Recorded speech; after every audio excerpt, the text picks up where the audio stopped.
5 ওয়াক্ত নামাজই পড়েন না, দিন কেমনে মানবেন? ফজরের আজান হইতেছে, সে ঘুমের থেকে উঠবে তো দূরের কথা, সকাল 10টায় উইঠাই বালিশের নিচে মোবাইল রাখছে, এখন এই ঘুমের ঘরে তোকাইতেছে মোবাইল কই, মোবাইল কই।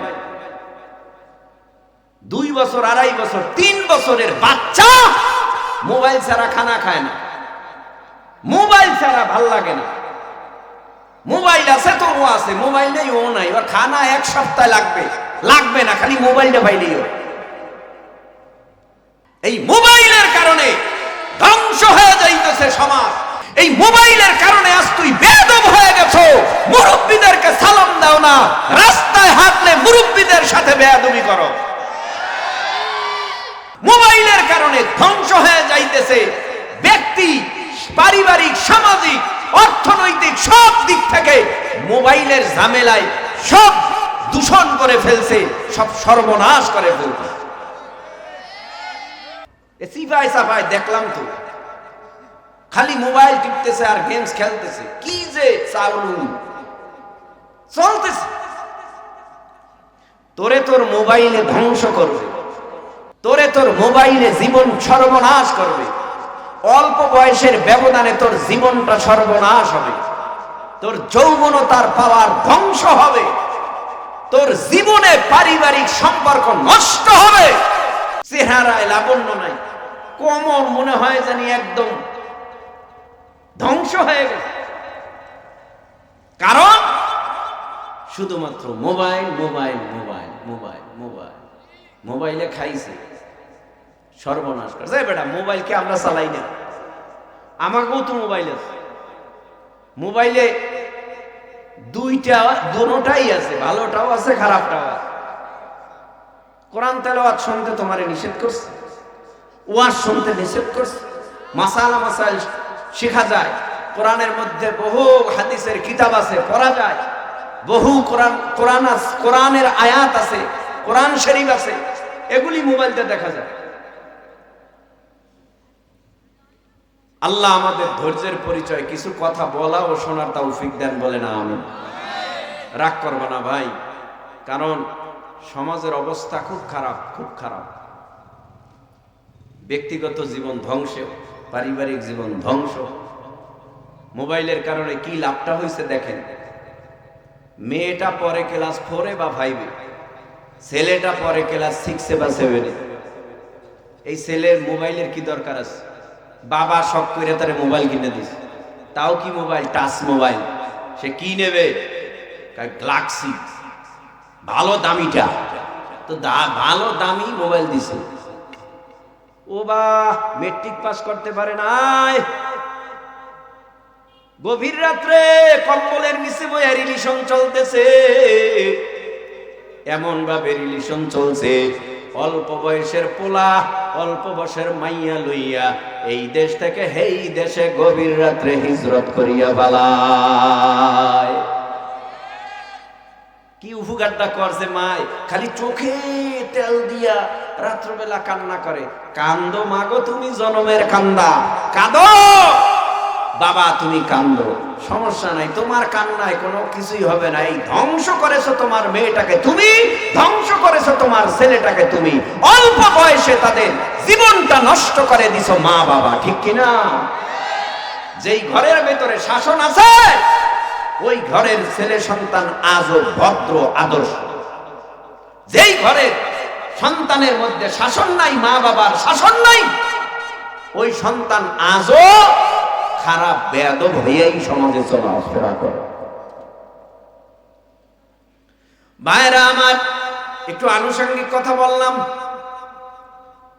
তাহলে এই জমিনের মধ্যে বাবা আদম আলাইহিস সালাম সর্বপ্রথম মানুষ। এর আগে দুনিয়ার জমিনের মধ্যে কোনো মানুষ ছিল না, হিন্দু ছিল না, বৌদ্ধ, খ্রিস্টান, ইহুদি, নাসারা, চাকমা, মগ, শিখ, আরো যত ধর্ম অবলম্বী ছিল কেউ ছিল না। সমস্ত ধর্ম অবলম্বী বাবা আদম আলাইহিস সালামের থেকে, তার মানে আদম নবীর আগে কোনো মানুষই ছিল না। ধর্ম তো দূরের কথা, আদম পয়গম্বর জান্নাতের মধ্যে ঘোরাফেরা করে, যেখানে যাওয়ার যায়, যা পান করার করে, যেখানে ঘোরার ঘরে, কিন্তু গন্ধম গাছের কিনারায় যায় না। অনেক বড় আরামের জায়গা, সালামুন কাওলাম মির রাব্বির রহিম। জান্নাত শান্তির জায়গা, আরামের জায়গা। এই জান্নাতের মধ্যে ঘোরাফেরা করে বটে, তবে যতই আনন্দময় জায়গা হোক একা একা ভালো লাগে না, সঙ্গিনী যদি সাথে থাকে চলতে খুব আরাম হয়। এই জন্য আব্বাজানের বাম পাজর থেকে হাড্ডি ভাঙ্গিয়া জিবরাইল আমার আল্লাহর কাছে জমা দেয়। আল্লাহর কাছে যখন বাঁকা হাড্ডি নিয়ে জমা দেয়, আমার আল্লাহ নিজে আব্বাজানের সঙ্গিনী বানাইলেন মা হাওয়া আলাইহাস সালামকে। হাওয়া আলাইহাস সালামকে বানাইয়া আব্বাজানের কাছে বসা করায় রাখছে। আব্বাজান ঘুমায়, আম্মাজান বইসা রইছে। হঠাৎ করিয়া আব্বাজান নজর করে তাকায়, দেখে ঘুম ভাঙার পর সুন্দর কুমরি রূপসী একটা নারী তার কাছে বসা। দেখেই তো আশ্চর্য হয়ে গেল, ভালোবাসার টান লেগে গেল। আমার আল্লাহ এমন একটা ভালোবাসা হাওয়া আদমের মধ্যে ঢুকায় দিল, নজরে নজর লাগলেই ভালোবাসা বাড়ে, একজন আর একজনকে দেখলেই মায়া মোহাব্বত বাড়ে। আল্লাহ বলে, আদম রে, বানাইছি তোমার জন্য, তবে এখন এই তুমি তাকাইও না, তাকাবা তবে বিবাহ বন্ধনে আবদ্ধ হওয়ার পর। বিয়ার পর তাকাইলে সওয়াব হবে, বিয়ার আগে তাকাইলে হবে পাপ। ও পয়গম্বরের উম্মত, আদম পয়গম্বর জান্নাতের মধ্যে আদম পয়গম্বরের বিবাহ বন্ধনে আমার আল্লাহ নিজে কাজী হইয়া বিবাহ পড়ায় দিল। এইদিকে ফেরেশতারা সাক্ষী, বিবাহ হয়ে গেল। বিবাহ হয়ে যাওয়ার পর একে অপরের স্বামী স্ত্রী হয়ে গেল। এখন একজন আর একজনের দিকে তাকায়, তৃপ্তি নেয়, সওয়াব হয়, গুনাহ হয় না। জান্নাতের মধ্যে ঘোরাফেরা করে বটে, গন্ধম গাছের কিনারায় আদম নবী যায় না। হঠাৎ একদিন আম্মা জান জান্নাতের ভিতরে ঘুরতে ঘুরতে ঘুরতে ঘুরতে গন্ধম গাছের কিনারায় গিয়া হাজির হয়ে গেছে। গন্ধম গাছের কিনারায় যখনই যায়, ওই গন্ধম গাছের কিনারায় ইবলিস শয়তান বসে বসে তসবিহ টিপে আর কান্নার আওয়াজ দেয়। কান্নার আওয়াজে তো মহিলাদের অন্তর বেশি নরম হয়ে যায়। পুরুষের যে মায়া লাগে মহিলাদের তার চাইতেও বেশি মায়া লাগে, কারণ মহিলা গো মা বোনদের মনটা অনেক নরম, পুরুষের মনটা অনেক শক্ত, পাষাণ হৃদয়ের হয়ে থাকে। মহিলাদের মন নরম হয়ে থাকে, নরম। এই জন্য আম্মা জান গন্ধম গাছের কিনারায় যাইয়া দেখতেছে কান্না করে, বুজুর্গের সুরত ধরা, মনে হয় জানি কত বড় বুজুর্গ। আম্মা জান ডাক দিয়া কয়, ভাই আপনি কে, কোথা থেকে আগমন? কয় আমি আল্লাহর বড় একজন আশিক বান্দা। বলে এখানে কি চান? বলে এখানে তোমার উপকারের জন্য, উপকারার্থে আসলাম। কি উপকার করবা? কয় আমি আল্লাহ থেকে জানতে পারলাম এই জান্নাতে যদি থাকতে হয় তাহলে গন্ধম খাইতে হবে, গন্ধম না খাইলে জান্নাতে থাকা যাবে না। বলে না না, এত সুন্দর পরিবেশ চাই না, আমি কোথাও যেতে চাই না, এই পরিবেশে আমি থাকতে চাই। বলে এই পরিবেশে যদি থাকতে চাও তাহলে আর দেরি নাই, তাড়াতাড়ি গন্ধম খাও। লম্বা কথা সংক্ষেপ করে দিলাম, আদম পয়গম্বরকে এই গন্ধম খাওয়াইলো, হাওয়াকেও গন্ধম খাওয়াইলো। সালে বলে কলে কৌশলে আব্বাজান আম্মাজানকে গন্ধম খাওয়াইয়া এবার শয়তান দুনিয়ার জমিনে পাঠায় দেওয়ার চক্রান্তে লিপ্ত হয়ে গেল। আব্বাজানের পায়খানার ব্যাগ হইল, আম্মাজানেরও পায়খানার ব্যাগ হইল। জান্নাত তো আর পায়খানা প্রসাব করার জায়গা না, কারণ জান্নাতটা হলো পবিত্র, জান্নাত কোনোদিনও পবিত্র হবে না। আমার আল্লাহ ডেকে বলে, আদম হাওয়া জমিনে যাও, জমিন থেকে পায়খানা পেশাব করে আসো। এই জমিনটা হলো পায়খানা করার জায়গা। জায়গা দুজনকে দুই হাতের বাহু ধরিয়া দুনিয়ায় পাঠায় দিল, যার কারণে একজনের সাথে আর একজনের দেখা নাই। 1 মাস 2 মাস না, 1 বছর 2 মাস বছর না, 300 বছর পর্যন্ত একজনের সাথে আর একজনের সাক্ষাৎ নাই, দেখা নাই। আদম পয়গম্বর ভুল করিয়া আল্লাহর কাছে কান্না করে আর বলে, রব্বানা যালামনা আনফুসানা ওয়া ইল্লাম তাগফির লানা ওয়া তারহামনা লানাকুনান্না মিনাল খাসিরিন।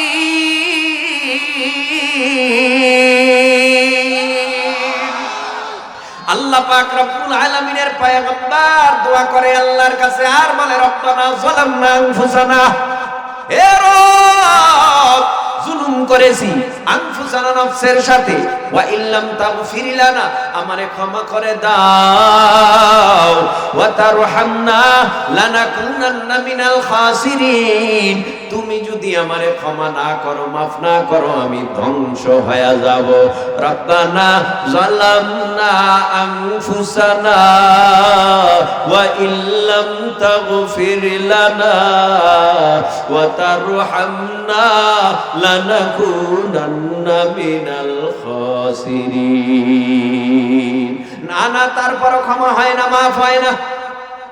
হঠাৎ আল্লাহর আরশে আযীমের দিকে একদিন আদম নবী তাকাইছে, তাকাবার পর দেখে আল্লাহর নামের সাথে জানি কার একটা নাম একসাথে লেখা। আদম পয়গম্বর আল্লাহরে ডেকে বলে, আদম নামে সর্বপ্রথম তুমি আমায় বানায়া তোমার সাথে কাহার নামটা লিখিলা রাখিয়া? আল্লাহ বলেন, আমার বন্ধু মুহাম্মদ আমার সাথে জড়িত, যাহার সৃষ্টি না হইলে আসমান জমিন না হইতো। ও আল্লাহ, তুমি ওই নামের উসিলায় আমারে মাফ করে দাও। বাস, নামের উসিলায় আল্লাহ মাফ করে দিল। কার নাম? বলে, আমার নবী, আপনার নবী তো জাহানের সরদার মুহাম্মদুর রাসূলুল্লাহ সাল্লাল্লাহু আলাইহি ওয়াসাল্লামের নামের উসিলায় আমার আল্লাহ ক্ষমা করে দিল। সংক্ষেপ কথা ভাই, আমার দিকে একটু নজর দেন। এখন যে কথাগুলি বলবো, দেখো দু ফোঁটা চোখের পানি ফেলে এখান থেকে আখিরি মোনাজাত দিয়া বিদায় হতে পারো কিনা। আল্লাহ পাক রব্বুল আলামিন বলেন, ওয়া ফিহা নুঈদুকুম, হে মাটির মানুষ, আমি আল্লাহ তোমাকে মাটির সাথে মিলায় দেব। আমার বাবাকে আল্লাহ মাটির সাথে মিলায় দিছে, আমার মাকে আল্লাহ মাটির সাথে মিলায় দিছে, দাদাকে মাটির সাথে মিলায় দিছে, দাদুকে মাটির সাথে মিলায় দিছে, নানা নানুকে মাটির সাথে মিলাই দিছে। এমন একটা সময় আসবে আমাকেও মাটির সাথে মিলাই দেবে। কারণটা কি? মাটির মানুষ, তুমি মাটির সাথে একদিন মিলে যাওয়া। ও পর্দার অন্তরালার মা বোনেরা, মাইকার আওয়াজ কানে যায় গো মা, অন্তরের কান লাগাইয়া শোনো। আজকে তোমার নাকের মধ্যে ফুল, কানের মধ্যে দুল, গলার মধ্যে চেইনার সার। ও মা, পরনে সুন্দর কত রং বেরঙের কাপড়, সুকেজের মধ্যে সাজানো কাপড়। ও মা, মরণের আগে আপনার সন্তানেরা আপনার মুখের মধ্যে চামিচ দিয়া পানি দিবে, পানি গেলার ক্ষমতা থাকবে না। দুই গাল বেবে পানিগুলি ভরায়া ভরায়া জমিনের মধ্যে পড়ে যাবে। হঠাৎ করে আওয়াজ দেবে, তাকায় দেখ মার চক্ষু চিরতরে বন্ধ হয়ে গেছে। ওই সন্তানের পাশে বসে, মার পাশে বসে সন্তান যদি আলেম হয়, কোরআনের হাফেজ হয়, সন্তান যদি দিনদার হয়, সন্তান যদি বুজুর্গ হয়, কি করবে? মা বাবার পাশে বৈশা বৈশা কোরআনের তেলাওয়াত করবে। আর শয়তান আদা জল খেয়ে নামবে মা বাবাকে ঈমান হারাবার জন্য, কিন্তু মা বাবাকে ঈমান হারাইতে পারবে না। কারণ মা বাবার কাছে বৈশাই সন্তান কোরআনের তেলাওয়াত, কোরআনের তেলাওয়াত যখন সন্তান করবে, সূরা ইয়াসিনের তেলাওয়াত যখন করবে, শয়তান ধোঁকা দিয়া ঈমান হারাইতে পারবে না। হঠাৎ করিয়া শয়তানের গন্তব্য চলে যাবে। এই দিকে বাবা মা মরণের সময় ঈমান নসিব হয়ে যাবে। সন্তানেরা কান্না করবে আর বলবে, আল্লাহ, আমার মা কত কষ্ট করে আমার মাদ্রাসায় পড়াইছে, সকালে খায় নাই কিন্তু খানার টাকাটা আমারে দিছে, রাত্রে খায় নাই খানার টাকাটা আমারে দিছে। এই মা এত কষ্ট করিয়া সাধনা করিয়া আমারে আলেম বানাইলো। ও আল্লাহ, ওই মায়ের কবরে তুমি আযাব দিবা না, ওই বাবার কবরে তুমি আযাব দিবা না। ও মা বোনেরা, হঠাৎ সন্তানেরা নাকের ফুল খুলে ফেলবে, কানের দুল খুলে ফেলবে, গলার চেইনার সার খুলে ফেলবে, মশারি টানাইয়া নাকে কানে তুলা দিয়া জীবনের শেষ গোসল দিয়া হঠাৎ ইমাম সাহেব সিনা বরাবর দাঁড়াইয়া জানাজা দিয়া কবরে নিয়ে যাবে। ওই কবরের মধ্যে রাইখা সবাই চলিয়া যাবে। ওই কবরের মধ্যে যদি যারা পরিমাণ গুনাহ নিয়াও যায়, ওই কবরের দুই পার্শ্বের মাটির চাপ কেমনে সহ্য করব? ওই কবরে একটা দুইটা নয়, 99টা সাপ কবরে হাজির হইয়া কমরে গলায় পায়ে পেঁচাইয়া পেঁচাইয়া কামড়াবে। কবরের মধ্যে জাহান্নামের আগুন ধাউ ধাউ করিয়া জ্বলবে। কবরের মধ্যে ফিরিস্তারা গুরজা দিয়া পিটাবে। ওই কবর থেকে ভাগার কোনো উপায় নাই। এই জন্য বলে ওয়াফিহা নুইদুকুম, যেহেতু কবর জগতে যাওয়া লাগবে, কবরের আলো সংগ্রহ করে যাওয়া লাগবে। এই বাতি না থাকলে স্টাইজ প্যান্ডেল পুরাই অন্ধকার হয়ে থাকতো। কবরের আলো কামাই করতে হবে। নামাজ হলো কবরের আলো, রোজা হলো কবরের আলো, জান্নাতের মধ্যে আলো আমার আল্লাহ কবরের মধ্যে প্রসারিত করে দিবে। নেক এবং ঈমান ও নেক আমল থাকলে কবর জান্নাতের বাগান হবে। নেক আর ঈমান না থাকলে কবর হয়ে যাবে জাহান্নামের আগুনের গর্ত। নবী বলেন, ক্বালান নাবিয়্যু সাল্লাল্লাহু আলাইহি ওয়াসাল্লাম, আল কবরু রাওজাতুম মির রিয়াদিল জান্নাহ আও হুফরাতুম মিন হুফারিন নার।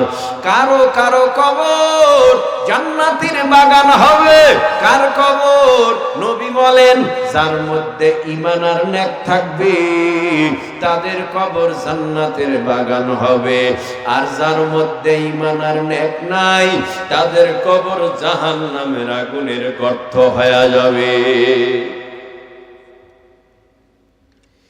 এই হলো কবরের হালাত। ওয়া মিনহা নুখরিজুকুম তারাতান উখরা।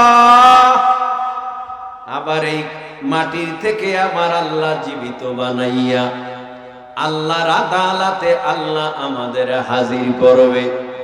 এ যুব সমাজ, একটু জিহ্বা নাড়াইয়া উঁচু আওয়াজে বলো না ভাই, আমার আল্লাহ এই মাটি থেকে জীবিত বানাইয়া আল্লাহর আদালতে হাজির করতে পারে নাকি পারে না? আল্লাহর কেমন ক্ষমতা, শেষ না। আল্লাহর ক্ষমতা, ওই যে একটু কথা রেখে এসেছিলাম, একটু ফিনিশিং দিয়া যায়।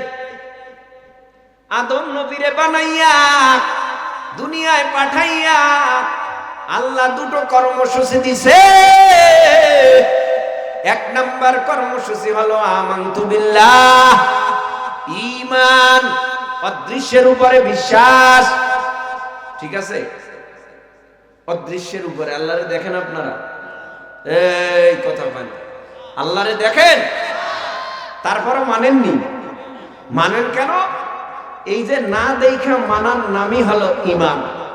না দেখা মানার নামই হলো কি? ঈমান। আল্লাযীনা ইউমিনুনা বিল গায়বি ওয়া ইউকিমুনাস সালাতা ওয়া মিম্মা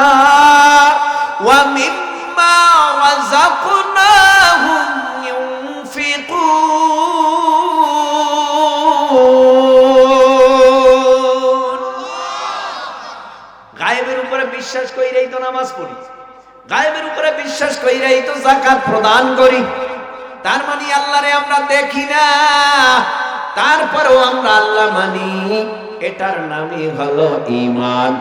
আবার একদল বেঈমানেরা স্লোগান দিয়া কয় দেয়ার ইজ নো গড, আল্লাহ বলতে কিছু নাই। এ যুব সমাজ একটু জিহ্বা নাড়ায় বলো, আমগো আল্লাহ আছে না নাই? আল্লাহু লা ইলাহা ইল্লা হুয়াল হাইয়ুল কাইয়্যুম।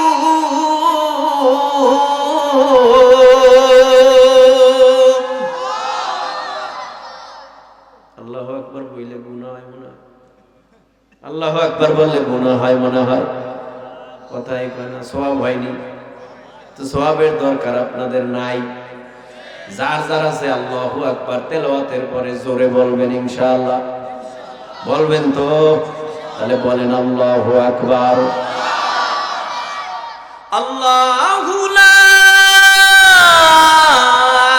ইলাহা ইল্লা হুয়াল হাইয়ুল কাইয়্যুম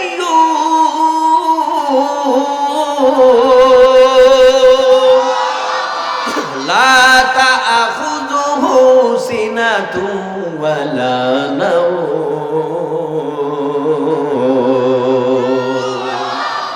আল্লাহ বলেন আমি চিরঞ্জীব, আমি চিরস্থায়ী, আমার লয় নাই, আমার ক্ষয় নাই, আমার ঘুম নাই, আমার জিমানি নাই, আমার তন্দ্রা নাই।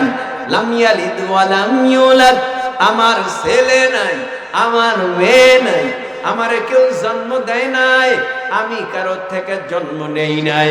ইন্নানি আনাল্লাহ, আমি আল্লাহ ছিলাম, আছি, এখনো আছি। আল্লাহ নিশ্চয়ই আমার আল্লাহ আছে। তাহলে যারা বলে দেয়ার ইজ নো গড, আল্লাহ বলতে কিছু নাই, তাদের দাবি মিথ্যা, কোরআনের দাবি হলো সত্য। ঠিক কি না? ওই যে বলছিলাম আদম নবীরে কর্মসূচি দিছে, কর্মসূচি দিয়া আদম নবীরে একটা ধর্ম দিছে, হিন্দু ধর্ম। কথা কয় না, বুঝেন না তো, এই জন্য ঝামেলা। ওয়াজ মনে হয় বেশি হয় না এলাকায়, হয়, তারপরও বুঝেন না, হয় না। আল্লাহু আকবার বলেন। আদম নবীকে আমার আল্লাহ একটা ধর্ম দিলেন, যে ধর্মের নাম হলো ইন্নাদ-দীনা ইনদাল্লাহিল ইসলাম। আদম নবীকে আমার আল্লাহ একটা ধর্ম দিছে, যেই ধর্মের নাম হলো ইসলাম। ইসলাম ধর্ম আদম নবীকে দিলেন কারণ মানুষের মধ্যে প্রথম মানুষের নাম আদম। এই আদমকে আমার আল্লাহ একটা ধর্ম দিলেন। তদানীন্তন সময় হিন্দু ছিল না, বৌদ্ধ ছিল না, ইহুদি ছিল না, নাসারা ছিল না, চাকমা ছিল না, মগ ছিল না, শিখ ছিল না। আমার অজান্তে আরো যত ধর্ম আছে কোন ধর্ম অবলম্বী ছিল না। আস্তে আস্তে করে এই দুনিয়ার জমিনে ধর্ম বাড়া আরম্ভ হলো। আল্লাহর প্রদত্ত ধর্ম হিন্দু ধর্ম না, আল্লাহর প্রদত্ত ধর্ম খ্রিস্টান ধর্ম না, আল্লাহর প্রদত্ত ধর্ম ইহুদি ধর্ম না, আল্লাহর প্রদত্ত ধর্ম নাসারা চাকমা মগ শিখ ধর্ম না। আল্লাহর প্রদত্ত ধর্মের নাম হলো ইন্নাদ-দীনা ইনদাল্লাহিল ইসলাম। ইসলামই হলো আল্লাহর প্রদত্ত ধর্ম। আর দুনিয়ায় ইসলাম ছাড়া যত ধর্ম আছে সব হলো মানুষ রচিত ধর্ম। ইসলাম হলো আমার আল্লাহর ধর্ম। এই জমিনের মধ্যে বহু হিন্দু ভাইরা আছে, যেই হিন্দু ভাইয়ের মধ্যে অনেক পণ্ডিত আছে, শিক্ষিত আছে, আছে না? ব্রাহ্মণ আছে, অনেক ব্রাহ্মণেরা কালেমা পড়ে মুসলমান হয়, ঠাকুরেরা কালেমা পড়ে মুসলমান হয়। মুসলমান হইয়া তারা অনেক ক্ষেত্রে অনেক কথা জানায়, যেমন বলে লাইলং ইল্লাল্লাহ আব্দুল্লাহর বেটা মুহাম্মাদং, হরে কৃষ্ণ রাধং, মানিলে মান না মানিলে তুই নরকে যাতং। কত সুন্দর আওয়াজ, লাইলং ইল্লাল্লাহ। আমরা পড়ি লা ইলাহা ইল্লাল্লাহ মুহাম্মাদুর রাসূলুল্লাহ। হিন্দুরা পড়ে লাইলং ইল্লাল্লাহ আব্দুল্লাহর বেটা মুহাম্মাদং, হরে কৃষ্ণ রাধং, মানিলে মান না মানিলে তুই নরকে যাতং। তার মানে আমরা বলি লা ইলাহা ইল্লাল্লাহ, আল্লাহ বাদে কেউ মাবুদ নাই, মুহাম্মাদুর রাসূলুল্লাহ সাল্লাল্লাহু আলাইহি ওয়াসাল্লাম আল্লাহর পাঠানো পয়গম্বর। আর হিন্দুদের ব্রাহ্মণেরা কালেমা পড়ে মুসলমান হইয়া বলে লা ইলাহা ইল্লাল্লাহ, আল্লাহ ছাড়া কোনো মাবুদ নাই, আব্দুল্লাহর ছেলে মুহাম্মদ। তার মানে আব্দুল্লাহর ছেলে মুহাম্মদ, আব্দুল্লাহর ছেলেই হলো মুহাম্মাদুর রাসূলুল্লাহ সাল্লাল্লাহু আলাইহি ওয়াসাল্লাম। এ হরে কৃষ্ণ রাধা, মানলে মান না মানলে নরকে যাতং। তার মানে যদি মানো স্বর্গ পাবি, না মানলে নরকে যাবি। তার মানে বহু হিন্দুরা কালেমা পড়ে মুসলমান হয়, মুসলমান হইয়া তাদের নামের আগে নব মুসলিম লাগায়। এরকম হাজারো হিন্দু মুসলমান হইছে নাকি হয় না? আপনার কথা সে কি হিন্দু টিন্দু আছে? ও হিন্দু আছে এলাকা, মাশাআল্লাহ। ও হিন্দু ভাই, ও হিন্দু বোন, আপনি তো আমার প্রতিবেশী, আপনি তো আমার অনেক কাছের, কারণ আপনি আমার দেশে বসবাস করেন। বহু হিন্দুদের কাছে যদি প্রশ্ন করি ভাই কেমন আছেন, বহু হিন্দুরা কয় আলহামদুলিল্লাহ। কি ব্যাপার আপনি আলহামদুলিল্লাহ বললেন কেন? আপনি তো হিন্দু। কয় হুজুর মুসলমানের দেশে থাকি, মুসলমানের বাজারে বাজার খাই, মুসলমানের রাস্তা দিয়ে হাঁটি। তার মানে আমাদের মধ্যে কোনো এটা নাই যে ও মুসলমান আমি হিন্দু, পরে ভাই মনে করি, ও আমারে ভাই মনে করে। তার মানে কি মুসলমানদের এলাকায় মুসলমানদের সাথে চলাচলে জবান থেকে আলহামদুলিল্লাহ বের হয়ে যায়, আল্লাহ বের হয়ে যায়, ভগবানও মাঝে মধ্যে বের হয় না। ও নবীর উম্মতের দল, এই জন্য হিন্দুদেরকে আমরা অনেক মোহাব্বত করি, ভালোবাসি। কারণটা কি? লা ইকরাহা ফিদ্দিন, যার যার ধর্ম শেষে পালন করবে স্বাধীনভাবে। লাকুম দীনুকুম ওয়ালিয়া দীন, তার ধর্ম তার, আমার ধর্ম আমার। তার মানে ধর্ম নিয়ে বাড়াবাড়ি চলে না। কিন্তু দেখা যায় এখন আমাদের পার্শ্ববর্তী দেশ ইন্ডিয়াতে ধর্ম নিয়া বাংলাদেশের সংখ্যালঘু সনাতনী হিন্দু নিয়া বাড়াবাড়ি করে। মানে এরা চায় না আমগো দেশে হিন্দুরা ভালো থাক। কথা বুঝছেন? কষ্ট হয়, খারাপ লাগে, বিরক্ত লাগে। ওই হাসে না কেন? বিরক্ত লাগে। এই পার্শ্ববর্তী দেশ ভারত, শুনেছিলাম এতদিন নাকি আমাদের বন্ধু, কিন্তু এখন হঠাৎ শুনি আমগো শত্রু। কারণটা কি? এতদিন বান্ধবী ছিল তো বন্ধু ছিল, এখন বান্ধবীও নাই বন্ধুও নাই। কারণ এতদিন দাদাগিরি চলছে, এখন আর ছাত্র জনতা বাংলাদেশের দাদাগিরি করতে দেয় না। এই সমস্যার কারণে তাদের মাথা গরম, মেজাজ গরম। কয় আমগো বিমানের অভাব নাই, ট্যাঙ্কের অভাব নাই। ওই বেটা, তোরা যত আমগো ডাবাইতে চাবি, আল্লাহ তত মাটির নিচে নিবে। কয় কোনো কিছুর অভাব নাই, আমগো সব আছে।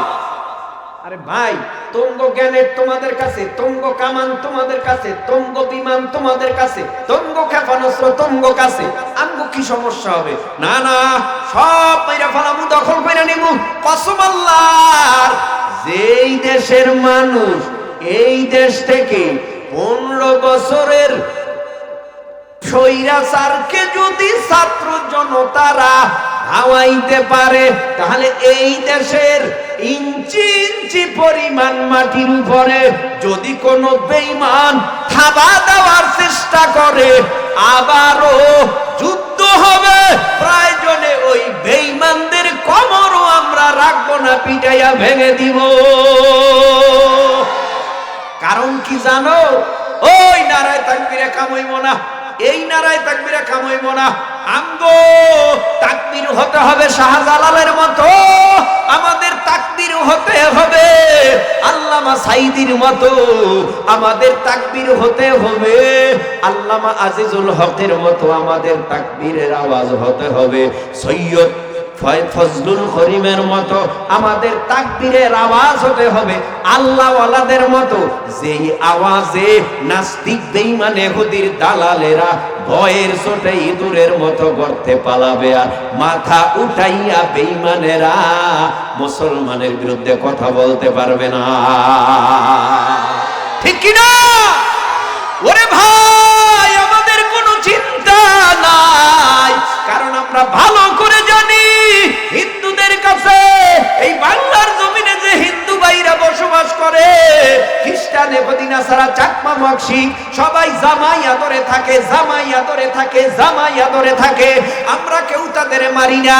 না না, যদিও দুই একটা দুর্ঘটনা ঘটেছে, সেটা পলিটিক্সের মাধ্যমে হয়েছে, হয়তো সে একটা দল করত, দলের লোক আসল জন পালায় গেছে, বাকি যারা ছিল হয়তো তাদেরকে দুই একটা আঘাত হয়েছে, হয়তো বা দুই একটা বাড়ি ঘর জ্বালানো হয়েছে। তাই বলে সকল হিন্দুদের বাড়ি ঘর জ্বালায় দিছে এমন কথা না। তাহলে যারা বলে এই দেশটারে ধ্বংস করে ফেলবে, আমরা বলি হিন্দু, বৌদ্ধ, খ্রিস্টান, ইহুদি, নাসারা, চাকমা, মগশিক যারাই আছে, এদেরকে নবী বলছেন মুর্দা। তার মানে যার মধ্যে ঈমান নাই তারা হলো মরা, যার মধ্যে ঈমান আছে তারা হলো জিন্দা। জিন্দা মানুষের সাথে মরা মানুষে লড়াই করতে চায় না, এজন্য ওরা ভয় পায়। তামাম দুনিয়ার বেঈমানেরা মুসলমানদের ভয় পায়, তাই তো মিথ্যা অপবাদ দিয়া সারা দুনিয়ার মানুষের কাছে একটা সন্ত্রাসী রাষ্ট্র বাংলাদেশ ইন্ডিয়ারা করাতে চায়, কিন্তু পারবে না। ওদের যারা আপন ছিল তারাও পর হয়ে গেছে, এখন কেউ তাদের মহাব্বত করে না, না চীন করে, না নেপাল করে, না না না, প্রতিবেশী কেউ নাই। আমরা ছিলাম, আমরাও নাই। এখন বড় মুশকিল, চতুর্দিকে চাপ পড়েছে, ওই দেশের জনগণ রাস্তায় নেমেছে। রিপাবলিক বাংলা নামের একটা চ্যানেল আছে, ময়ূরের মতো ছটফট করে, আমি বলি পাগল চ্যানেল। এই চ্যানেলটার ভিতরে ময়ূর, ময়ূর কি নাম? ময়ূর, ময়ূর সে কি করে? ও আল্লাহ, আপনারা জানবেন না, একটু চ্যানেলটায় ঢুকলে দেখবেন কেমন পাগল। বাংলাদেশ শেষ, এবার শেষ, বাংলাদেশ আর থাকবে না, বাংলাদেশ শেষ, বাংলাদেশ শেষ। ওরে বেটা পাগল, বাংলাদেশ শেষ করার ক্ষমতা তো কারো নাই। শেষ করতে যারা চেয়েছিল তারা শেষ হয়ে গেছে। শেষ পর্যন্ত তোরা আমগো শেষ করতে আসলে আমগো শেষ করতে পারবি না। বাংলাদেশের ভূখণ্ডের উপরে নজর দিবি না, তাহলে আমরাও তোদের ভূখণ্ড দখলের নজর দিব। এত সহজ না। রাগ করেন আপনি যেই দলেই করেন, আপনার ভিটা বাড়ির দিকে যদি কেউ নজর দেয়, আপনি বলবেন খবরদার, এদিকে কি তোমার?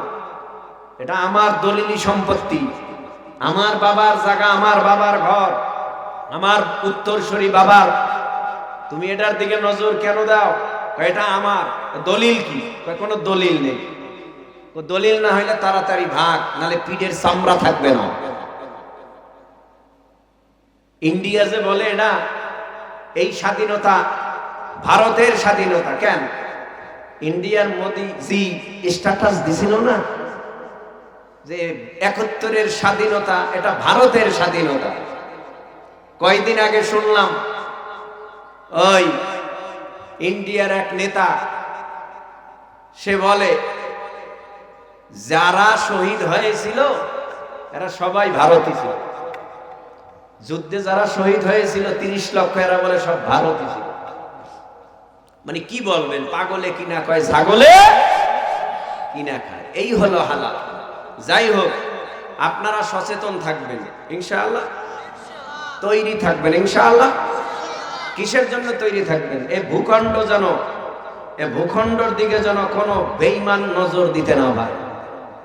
আমাদের যদি যুদ্ধ করতে হয়, শুনছিলাম ৭১ সালে 10 বছর 15 বছরের স্কুল কলেজের ছাত্ররা হাজির হয়ে গেছে, রাইফেল কাঁধে লইয়া, হাঁটতে পারতো না, কষ্ট হতো। কিন্তু এই দেশে যদি এখন আবার যুদ্ধ হয়, এদেশে যদি আবার যুদ্ধ হয়, আমার ধারণা 8 বছর 7 বছর 10 বছরের লক্ষ কোটি তাওহীদি জনতা যুদ্ধে যাওয়ার জন্য তৈরি হয়ে যাবে। খালি যুবক না, খালি তরুণ না, খালি কিশোর না, সবাই তৈরি হবে। যদি বুড়ারে জিগাই, ওই আপনার বয়স তো 70, যাবেননি? আমি সবার আগে যাব। চিন্তা করছেন দেশের প্রতি কি মায়া?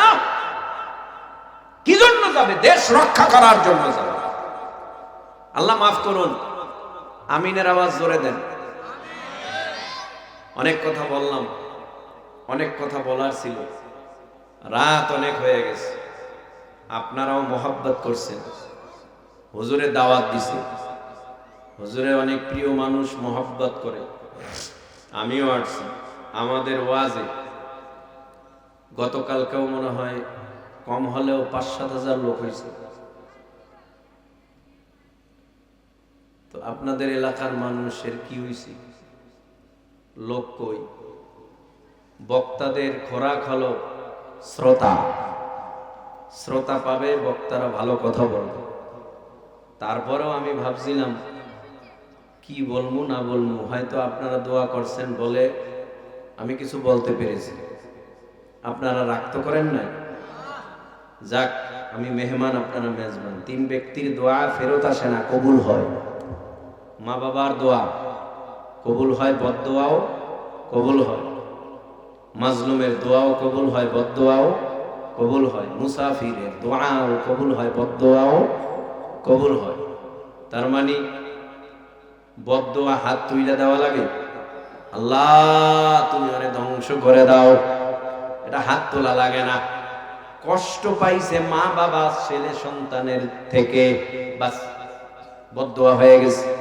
মাজলুম কষ্ট পাইছে জালেমের থেকে, বাস বদদোয়া হয়ে গেছে। একজন মুসাফির কষ্ট পাইছে কারো থেকে, বদদোয়া হয়ে গেছে। কেউ ইচ্ছা করে বদদোয়া দেয় না, আর বদদোয়া করা লাগে না।